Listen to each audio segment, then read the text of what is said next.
Hi, everybody. Greetings from PCA St. Andrew's Church. Welcome to this year's Youth Week. And to take us through this particular moment, we want to have a discussion on careers and development. And we know us as young people, we are at that point in life where we are either just about to finish school or even we're in school. We're in our early, fast jobs. And sometimes decision making and how to position ourselves for growth is a bit of a challenge. And we just want to have a discussion on how we can make the right decisions as far as our careers are concerned, as far as our businesses are concerned. And to take us through and guide us through the conversation, we have our guest, Mr. Mathangani Muya. Thank you so much for making time to be with us. Thank you. And I will briefly just go through his profile, then we'll take up the discussion from there. So Mr. Mathangani is a leadership coach and a certified one at that, with over 25 years experience in human resource management, having served in various large organizations like the Stanbic Bank, Kenya Shell, which is now Vivo Energy, Gillette Interproducts, and Mombasa Water and Sanitation Company. He now runs his own organization, Pristine Management Solutions Limited. And I will just welcome him to give a bit more introduction about himself and his organization and the services they offer, and why it's absolutely critical for us to be having this discussion, especially at a time like this. So thank you, Mr. Mathangani. Thank you very much, Emmanuel. My background is in human resources, and during the time I have served, I have been in a position to interview a lot of people, also do training, identify people's training needs, capacity development. And it is during that period that I discovered that a lot of people miss jobs during interviews, not because they don't have the qualifications, but because they are not able to express themselves, identify their qualities, and why they think the employer should hire them. And for that, I started giving feedback to a few people what went wrong, to communicate, to present themselves or to prepare CVs. And it is after many years, I left formal employment and I decided to join and start supporting people who are seeking to improve themselves. And for that, to do it better, I had to get a certification, and I registered for a professional course, and I'm a qualified career professional coach. And after that, I have started my own company called Pristine Management Solutions. What I do is I provide support to people who want to make an improvement in their careers, businesses which also want to improve themselves. I have worked from lower levels to the highest levels, and I ended up as a head of HR in all those companies. And I've also been doing a lot of consultancies. Thank you. Thank you so much, sir. I think even in line with our theme, which is we're being called to uncommon excellence as young people, and career is a big part of everybody's life, and that's why we thought this discussion is absolutely critical. How do we position ourselves from the get-go to pursue excellence, to be excellent in our chosen fields? Whether I choose to take up a formal job or start my own organization, how do I go about it? How do I position myself to actually be the best and be great? And to just start off the discussion, the question we thought I think most people ask is, do I make a decision between passion or money? Do I follow my passion? Do I follow the highest paying job, the highest paying business? And what basically should guide my decision in both? And how do I go about it basically? Yes. That is a very interesting question, and one that actually disturbs a lot of people, and also one that can either make or break you. Money is good, but money is not the most important critical in one's career or life. So most of us get into businesses, into careers in the name of money.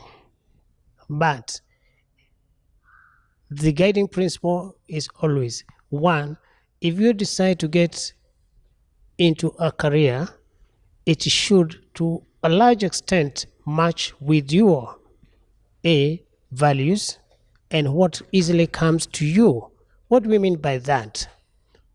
A lot of us take careers because one is what is going trending, let me call it like that. It is the in thing. So we are taught to become doctors, engineers, accountants, dentists. Nobody tells you to become a woodworker.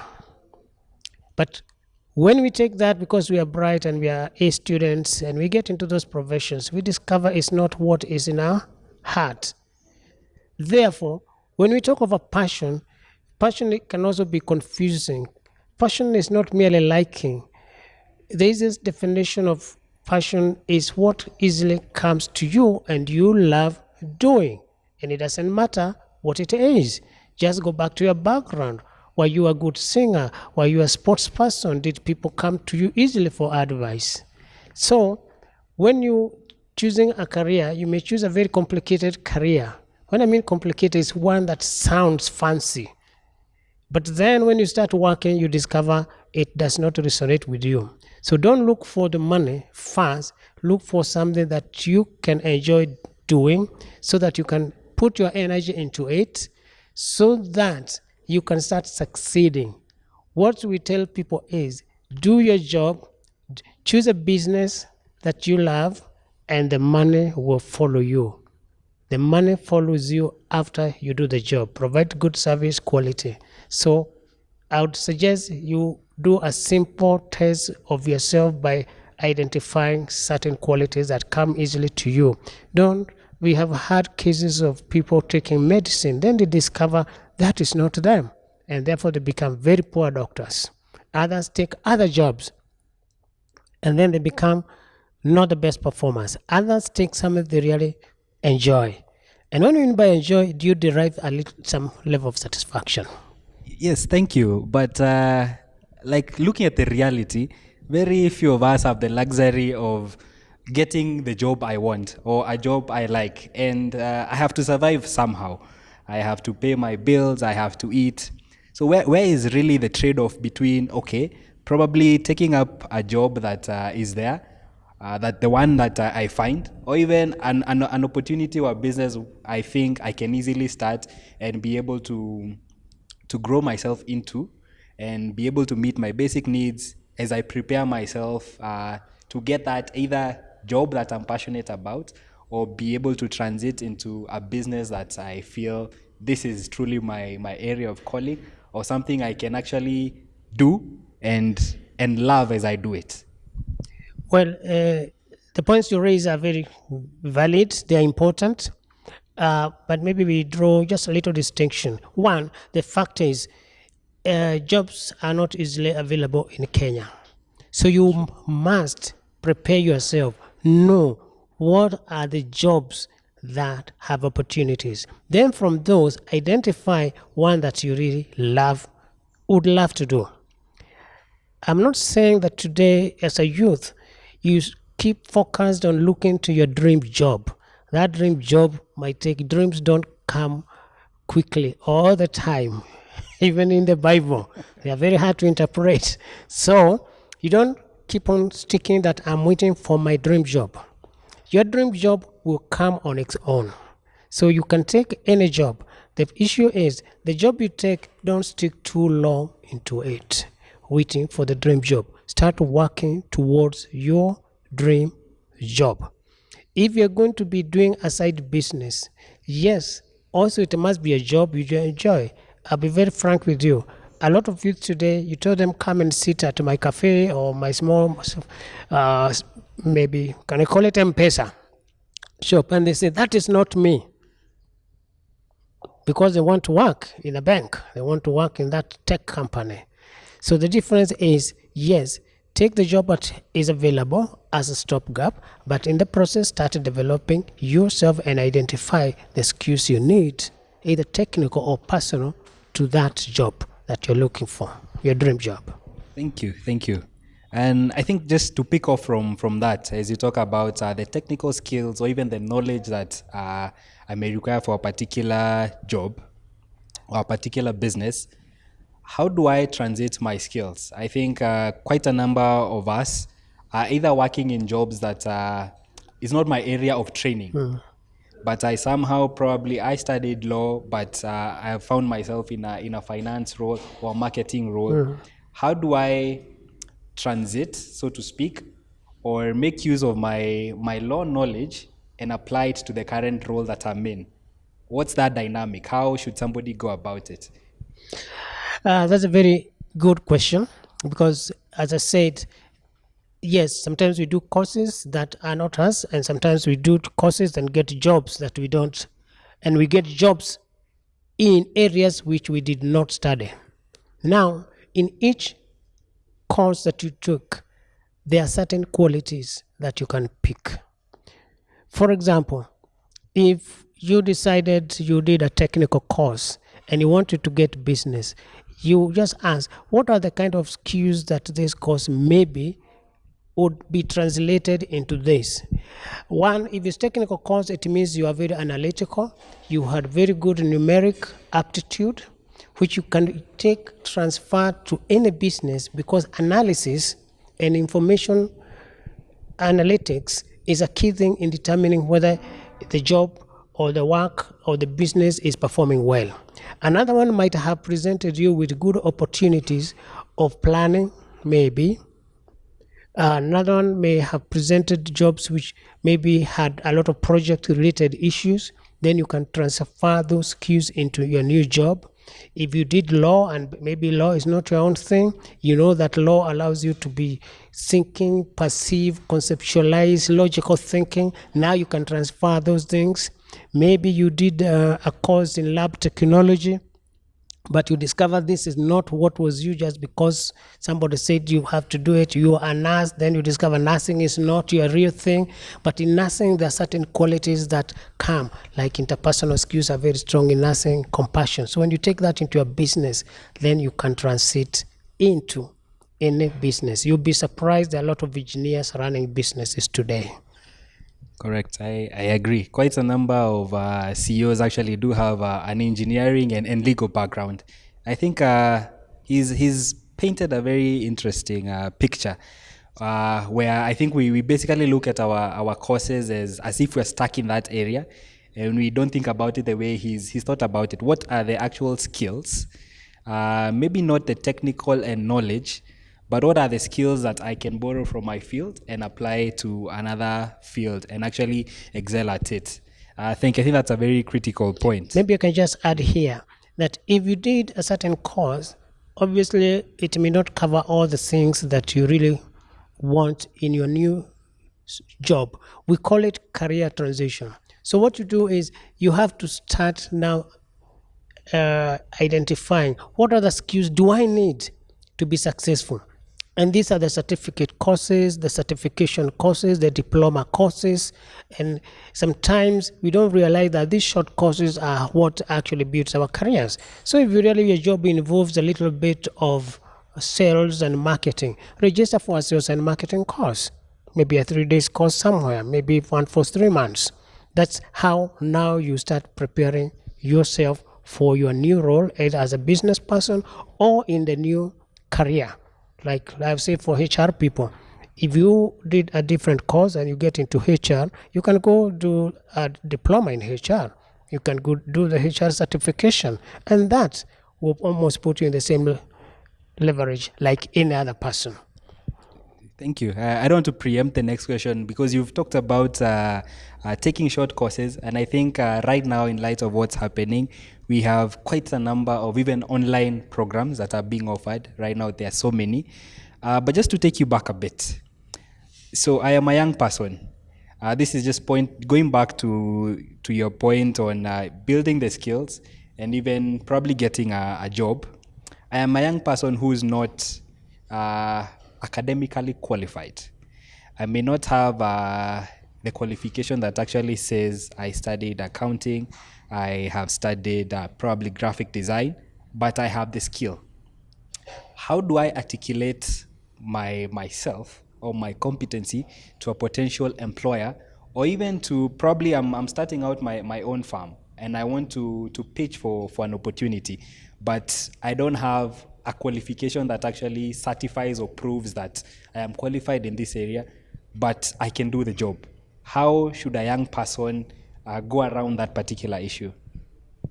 One, very, very important, because sometimes we lose opportunities because we tend to focus a lot on our qualifications. However, let me be honest, qualifications are important, but they are not the end.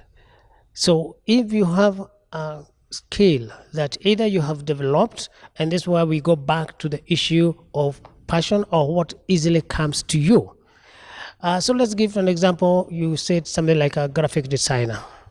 You'll probably be competing with people who have done 3D, who have done woodwork, who have done a course somewhere in CAD, computer aided design, but maybe you also have a skill. So what do you do? For you to pitch that, you need to demonstrate to the potential client. You need, for example, to identify what is the client's need, what is what we call the pain, what is it they want to solve. Then you pitch. You don't start by selling. For example, I can come to this place and I will notice a few things, and if I know the owner, for example, or the management, I could say I have one or two suggestions that could improve the outlook of your display of your house.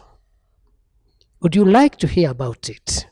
And when it says yes or says no, most likely they will say, tell me about it. And then you can start now showcasing what we call bragging without really bragging. And you say, I would like to show you some of my designs.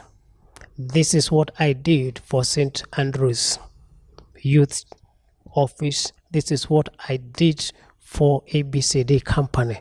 Do you like them? They look very nice. Would you like to give me an opportunity to do something for you?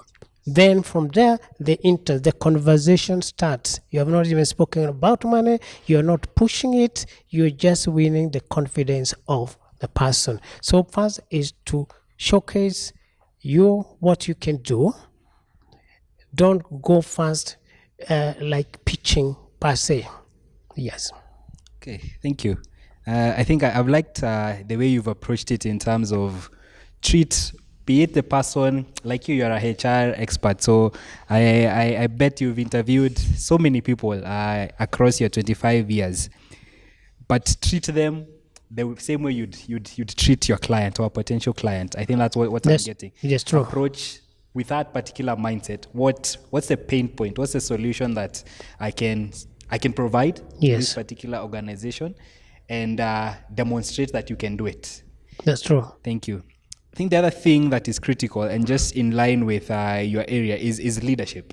Whether it's leadership within my own organization that I have started and my business, and probably even me myself as a young person hiring other people and just leading a team, or even growing through the ranks in an organization. What are the dynamics as far as leading myself is concerned, leading teams, and an aspect of managing even my supervisors and my manager. I would like to think there's an element of, as you work together, there's an element of management from each other as you get to learn how your supervisor or manager likes to receive your output and how you deliver, even when it comes to feedback and giving feedback either to your peers or to people you're leading. What are the dynamics around leadership when you look at it across the board? Thank you very much. In fact, you have pointed very important things. Leadership is the mother of all success. And for any business to succeed, it depends on the leadership. Technical qualifications, knowledge, they are all important. So some of the things that one needs to really articulate and find out whether you have them is to know yourself. What are the specific qualities? Let me start with communication. How well do you communicate your ideas and what is expected? 2, how well do you treat your staff when it comes to the business? Is there clarity on expectations? Do you have a plan? Do you have a strategy? Do you have measurable things that you expect them to do? And how do you also give them feedback? Feedback must be honest. Feedback must be straight. Feedback must not be sugar coated. Tell the truth and the facts as it is.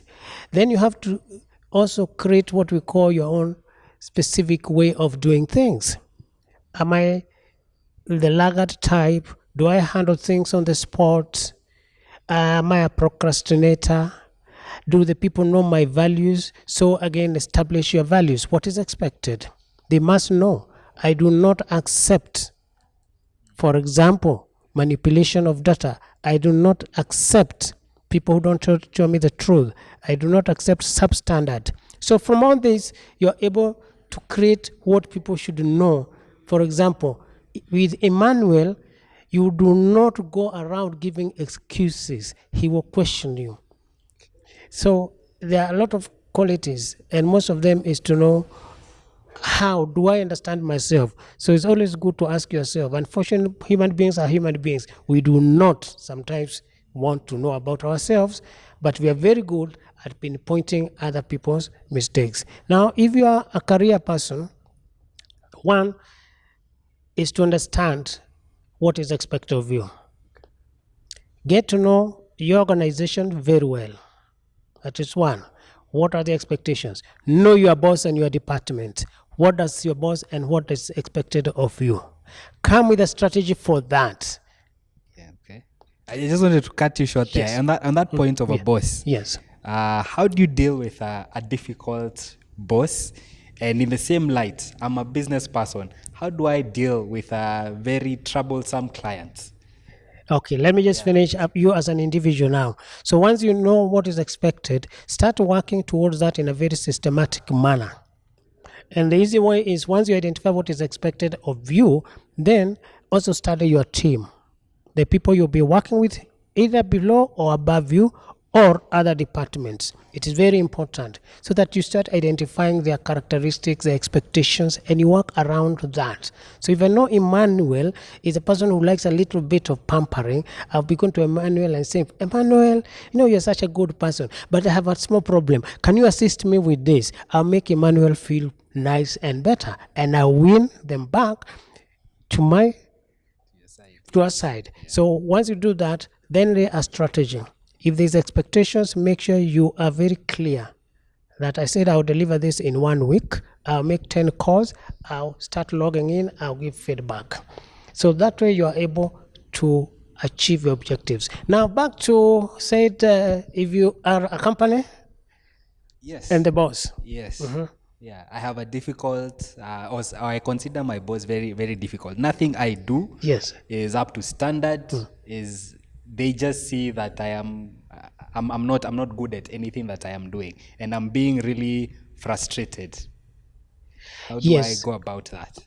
Now on the entrepreneurship side, I'm running my organization.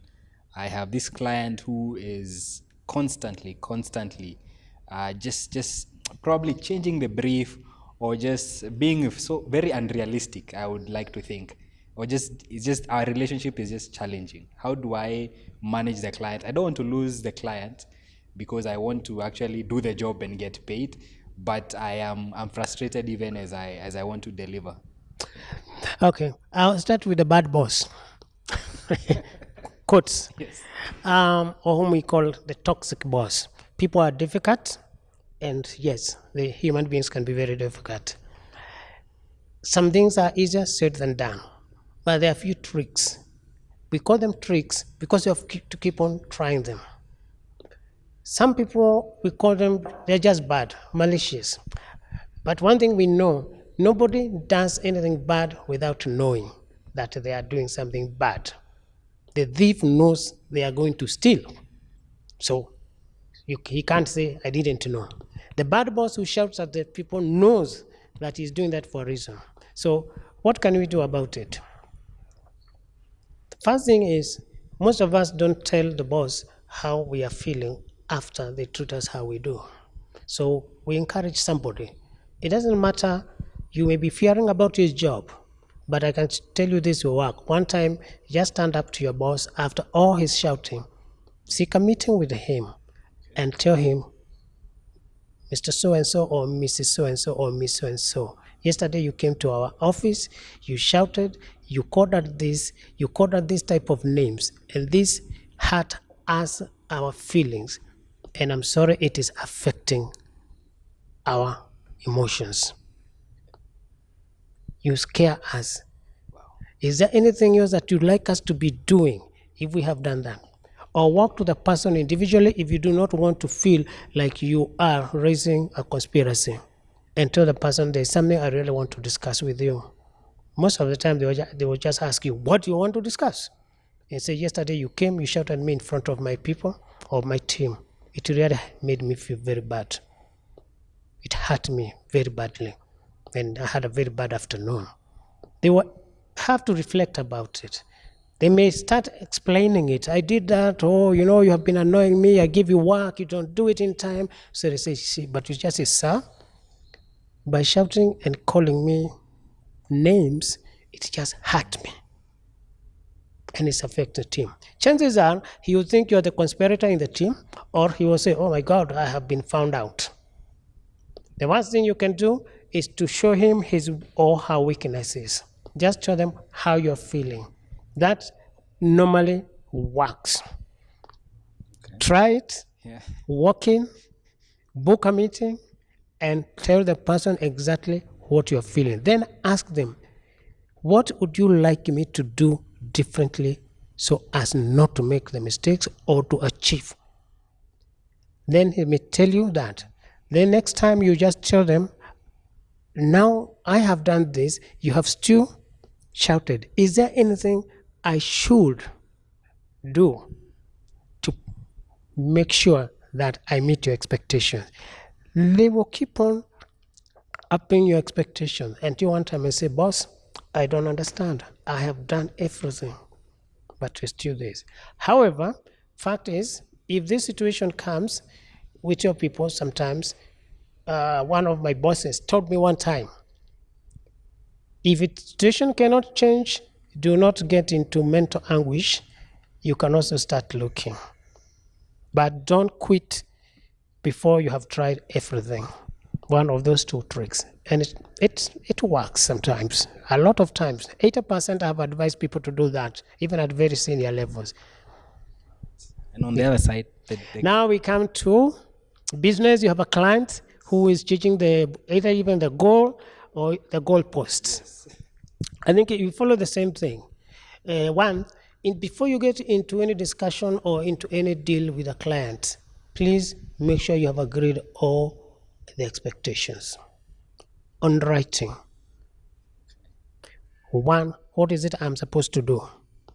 You narrate, and preferably, don't make it too complex for small business by getting into contracts, but you can say, in a sheet of paper, is this what you expect from me? Yes. Have another meeting. I want to clarify. Then you can say, sign here, sign here. If they change, then you can always ask them precisely, what do you want? Put it down. Unfortunately, we find a lot of people don't like putting things down. They prefer doing a lot of informal things. Insist, you do it yourself, sketch it. If it is something you're designing for them or whatever it is, then you can always ask, what else do you need from me? You say, that is okay. And unfortunately, if it is still not working, give it the best shot. But sometimes we say, let go. There are clients of mine I am coaching, and we reach a point and see we are not making headway. And I just have to tell them, I think we are not making progress. Is there anything you'd like me to do to take us forward? If they were to give me and say, yeah, if you did like this, say, fine. If I do it 3-4 times, then I have to be very frank. So sometimes, in as much as we're looking for the business, it's also important to be very clear and firm. Otherwise, I know it, I can spend 6 months trying to get into a deal with a client. If it's not working, I just say, I'm sorry, sir, or madam. Yes. Okay. Thank you. I think now I want to pick up from where you talked about just having that discussion with your boss and actually expressing yourself in terms of your feelings. You said I should actually go and say, what you said hurt me. It made me feel like this. It affected me in a particular area and even affected my work. And every time I have an assignment from you, I'm actually very fearful. So I end up not doing a good job. And I want us to get into what's currently happening now and the effect it's having on our jobs and our careers. Because we've talked about making the decision between following your passion or following the money. Fine, you make a decision, you get into your chosen field, career in this particular point. You're relating with people, you are growing in your leadership, you are dealing with your boss and your team. But now we're at a point where many people are dealing with job loss. You've talked about now, I want to bring in the aspect of how people are feeling, even in terms of going around those conversations now in light of COVID and the impact it's having on businesses. And how are organizations at this particular point in time thinking about their risks, their preparedness, and more particular, their human resource? I think recently we had the health CS talk about now the government being able to provide psychological assistance to people. And I just want to tie that to emotional support. People are right now losing their jobs. Businesses are going down. How am I as a young person who is either, in my early days in career or my business that I've been starting to run, I probably have 1 or 2 staff members. How do I support them? How are organizations thinking about it? And how do we as young people prepare ourselves for post-COVID?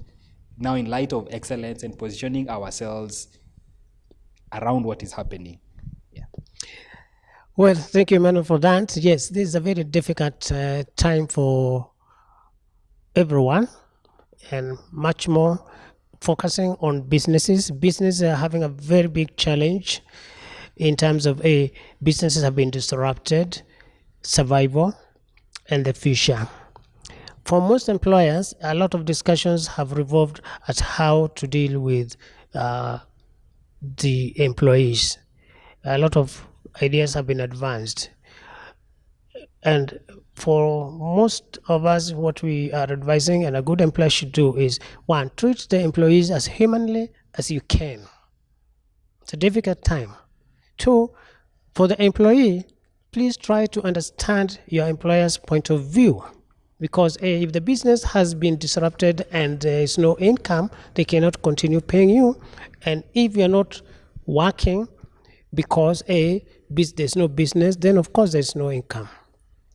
Many have come with various methods, and some of them are like sending people on leave, those who have pending leave, sending people on unpaid leave. Others are just say, go home, when we resume, we will call you back. But then others are not talking about, for example, payments. So for the small businesses, it's even more difficult because we don't have what we call hedge funds to keep us going in case of this kind of thing. So the first thing you do is to have a very candid discussion with the employees. Communicate to them exactly what is happening, what you intend to do, why you intend to do it that way, and what are the benefits of doing that. For example, if I say I cannot continue paying you because I have no money, I cannot pay you for the next 2 months, I'll send you away. I'll review the situation after 3 months on a monthly basis. Keep in touch with me. I'm able to pay you 20% of your salary or 30% of your salary for the next 6 months. It sounds more humane than telling you go. Unfortunately, employees are also telling employers, I can't go. Why are you chasing us? And unfortunately, they will just revoke the Employment Act and the labor laws and declare people redundant. And the more you resist, it means they cannot come back to you in terms of goodwill. You may lose their goodwill. That is one. For those who can afford, they are also establishing, support groups. Like, for example, some companies have said we have a counselor, a psychiatrist around, so that in the event somebody needs to know, you can call, whether it is at your own cost, but the counselor is at the cost of employee. So it's a matter of really what I would call rational thinking and bearing in mind that we are all together in this. So the decisions we take and how we react will determine our relationship in future. So for businesses, one, cut your costs. For us, even myself, cut your costs. I know it seems easier than done, but it's the reality. There are basic things I have to do. I have to pay rent. For someone has to pay rent. They have to eat. Maybe these are our immediate things. Yes. And a good employee is the one who is saying, if I give you 30,000 or 25,000 shillings, will it meet your basic needs? So that is one. You had another part of that question? Yeah, that's. I think thanks. You've responded to it well. The second part of it was fine. We're in this particular situation. How do I, as a young person, position myself for excellence now for the post-COVID time? As you've said, we may have lost our jobs, our business may be going down, but what should I be doing now that I'm spending time at home? How should I be using my time? Now, specifically in light of just my own growth and looking at my career, because we are praying and hopeful that this pandemic will pass, and we'll continue. We'll sort of ease into a period where things sort of, I don't want to call them normal because things are not going back to normal. Yes. But going back to a point where globally businesses are starting to recover and eventually rising. So how do I, as a young person, position myself to take up, to even capitalize on opportunities that will arise from this pandemic? Okay, thank you. That's something which is of great concern to all of us. And before I answer that, there's something I would like to add in regard to how businesses should be responding. One, it is a lesson to all businesses in terms of how prepared are we for emergencies, for disruptions in our businesses. The lessons that business have learned is some of us did not even foresee what this disruption has caused. For example, working from home, we were not prepared for that. So something, did we have policies to guide us that? Two, did we have, for example, funds that could sustain business? Do we commit our money to our own personal static investments without leaving a certain, what we could call an emergency fund? That if I don't make a sale in the next 3 months, 6 months, do I have enough money to keep me going for 6 months to meet the company's operating expenses, also my own expenses? So it's a learning. Do we have the technical infrastructure to support our businesses? Two, what opportunities are there other than what we had? For example, now, as they say, in adversity, there is always opportunities. Correct. Certain businesses are now thriving. Yes. Others are dying. So it is also a time to say, yes, can we be thinking outside our box? Some restaurants didn't have delivery, had not registered for delivery services. So almost all hotels and cafes, a lot, have now started that. But it's too late. There are those who were already, and they had customers. So we are doing it. So that is something.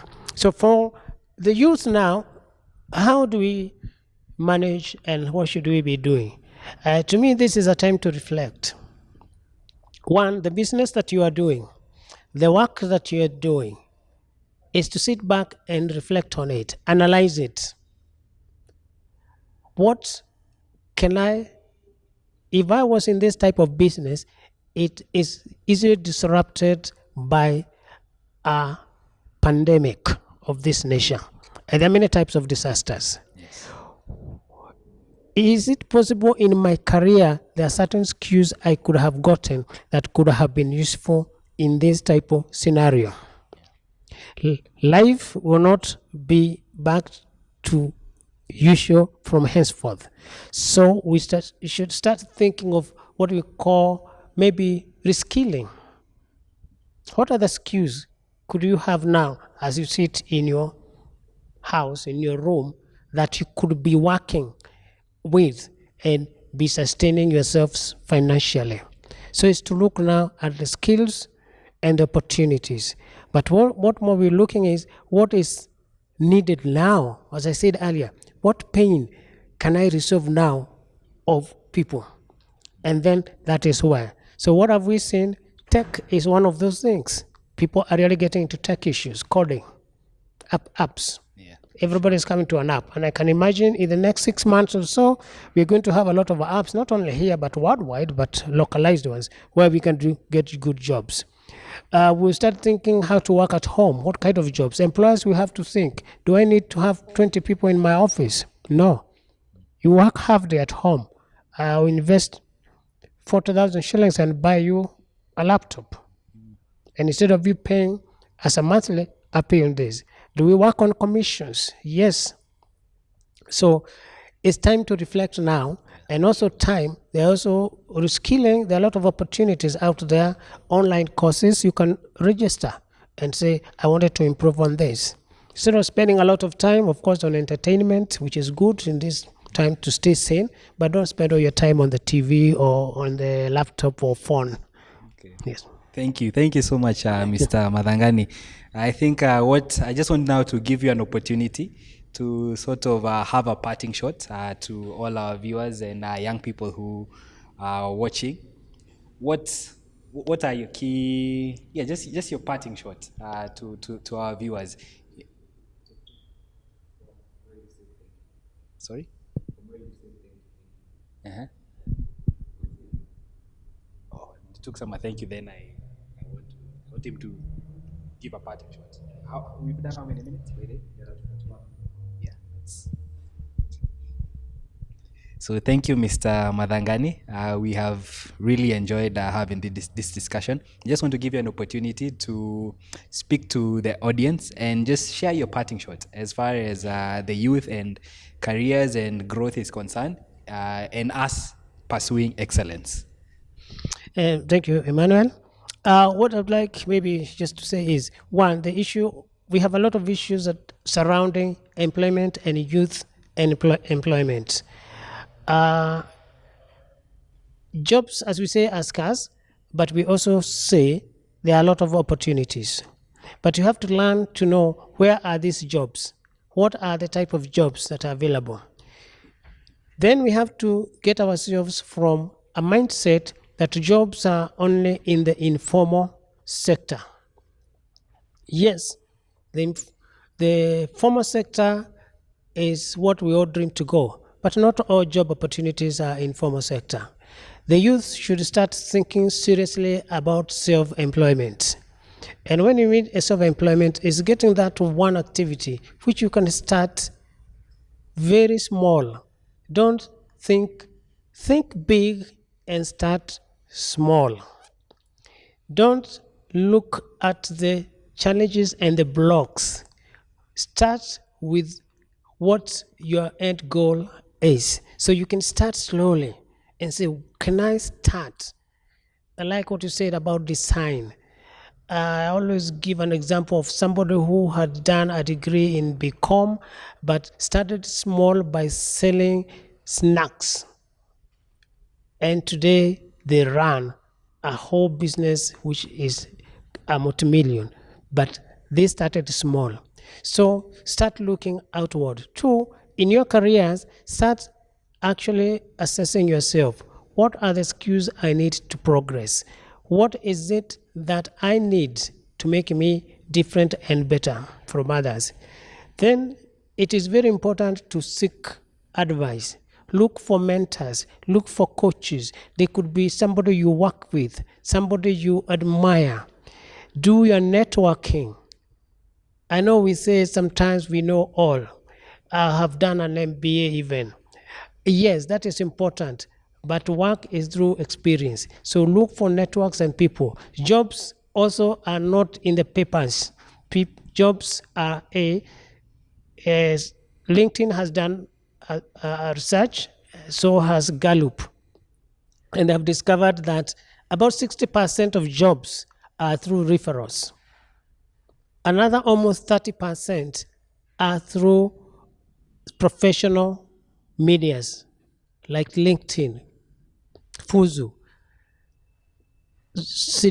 executive selection firms.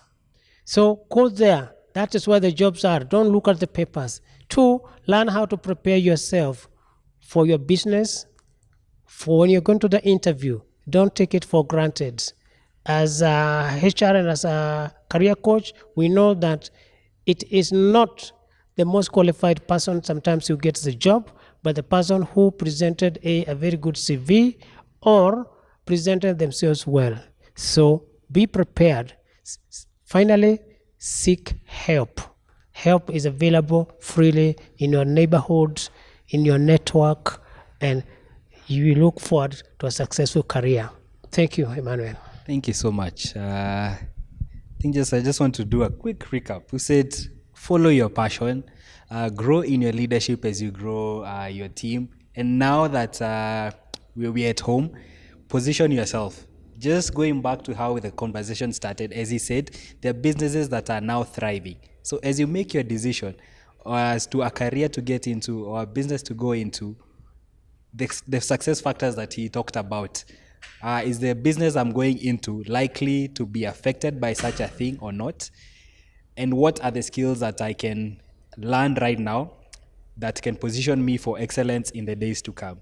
So I just want to thank you once again for making time to be here with us. Thank you to everybody who's been watching. And I want to welcome you to share your questions on our social media platforms. Mr. Mathangani will be able to respond to them.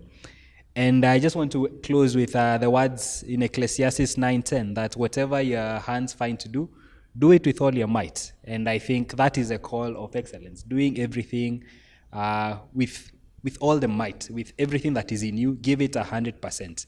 So thank you. God bless you and stay safe.